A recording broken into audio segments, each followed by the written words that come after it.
onni on an on latti ardiɗo hukuma nga ɓe tiggi kesa anta nga jaburu ɗume on waynaɓe a noddirta waynaɓe ɗume ɓe tammitirta? To alhamdulillahi mi yetti ardiɗo leddi nde o tawiyam mi wawi hoggo kugal ɗo o hoosiyam o hokkinga komi wiyata ni joni miɗo tora lamlamɓe ngomna en Arɗo'en waynaɓe durooɓe bandiraɓe e sakiraɓe jahargal ɗo jahargal meɗen on jawle dabbaji pat Allah waddi ɗon ha jungo meɗen kala ndamma ko irin nga yewa walaw nagge ɗum be'a ɗum mbaala ɗum gaduru ɗum gertugal ko ɗum lingu ɗum pat majum ɗum demete ɗum ha anni amin ni to Allah hoddiri to min nasti to min jaɓi kuugal diga ministre wa ndemri be ko comité professeur Diega waɗi to min jooɗi min laari min laara ko ɓe vinde be ko ɓe sawri diga ɗo ɗon inchallah allahu min fuɗɗan kuugal amma hidde ko noon ma woodi komi tawi ministre man watta ministre ɗo bo permanent secretary je ministre docteur Cignere ɓe fuɗɗi kuugal diga mi yottayi ko ɓe waɗi min heɓi limgal babe ɗe ɓe wangini ɗe ɓe wiyata grési réservé na sarare durduɗe 417 ha leddi ɗo nden bo min ɗon lima gaawi ndiyam ko hani fulɓe hoɗa toon heɓa pellel remata gene nden heɓa ndiyam ko ranta dabbaji nden bo min ɗon gaɗe lissafi burtinayi ko vurti diga lesɗe ko taari en be burtinayi nder wuro nder Naajeeriya gaba ɗaya to min heɓi ɗum pat min limdi ɗum min heɓa min laara dunduɗe nayi ɗo kam koɓe wanno diga to ka ɗonna ko wala to wala min nasta min wo'ina to ɗon min nasta min wo'ina to wonni to wala bo inchallah min gaɗan shawara be ngomna en be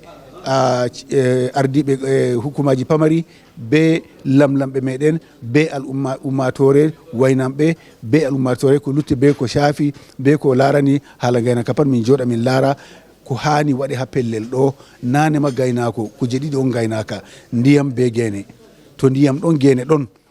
wala ha gaynako yahata ko egginta ɓe diga haɗo ɓe dilla ha to sondi ndiyam be gene to min keɓi min gaɗi ndiyam be gene ɗo bo inchallahu na sey to ɓe yecci goɗɗo ɗum pat majum ɗum wardana ɗen ɓe koyɗum min ɗo tara bo kawtal hoore hakala ha gaynako woni pat en kawta ko e ɗo ɗum meɗen on ko a durata pat to nagge to mbe'a to ngeeloba to wamde to gaduru to gertugal ko durata pat inchallahu en jooɗan en sawrotira nden en laara ko wallata en sañja sana'a meɗen najogaɗe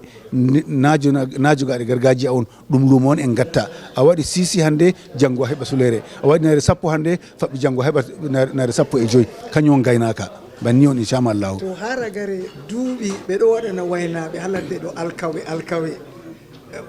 ɓurna alkawe may fu hebbitinaka ɗum ne on kesum a waddata ha nder hukuma majum kesum ɗo ko seyniyam ardiɗo leddi wi wallinde komin mari hajja pat o wallan amin ministre en ɓomi yiidi jotta ɓe ko larani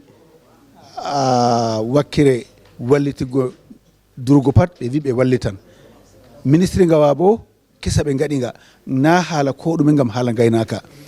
to Allah hoddiri to min fuɗɗi kuuɗe na min yaha min wiya on nda min gaddi en jooɗa en sawra ko on giɗi on wiya nda ko min giɗi to min gaɗi mo min wiya to ɗo min gaɗi ɗo ta min dilla on wiya naje moɗon min ɗon gaɗa min on hokkita on hoosa on gata ha jiiba on joga hakkude mo be Allah be annabijo on naftira ɗum nafan yaago yeeso na min gaɗan on min wiya se to wenno min garata to min gaɗi onon wari on hoosa jeyi moɗon on naftira ɗum vendu on tawi ta wonnon